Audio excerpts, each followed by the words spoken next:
že stále musíte vypínať štart-stop v tomto aute. Mercedes Ačko, GLAčko, Bčko, všetky podobné. Od základu toto auto má nadefinované po reštarte, základne to bude zapnuté.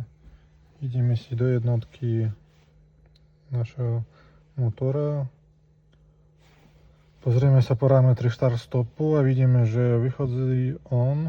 Dáme si to prekodovať a dáme, že v poslednom režime, záleží od toho, ako to vyplí.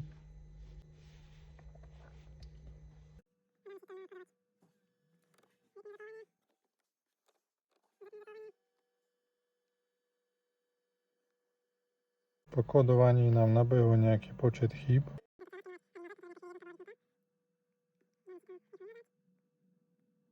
A vidíme, že máme Ačko zapnuté, vypneme to, vypíname zapaľovanie, hotovo, zapneme zapaľovanie a máme to vypnuté. Takže takéto nastavenie, ak potrebujete, môžete nás kontaktovať.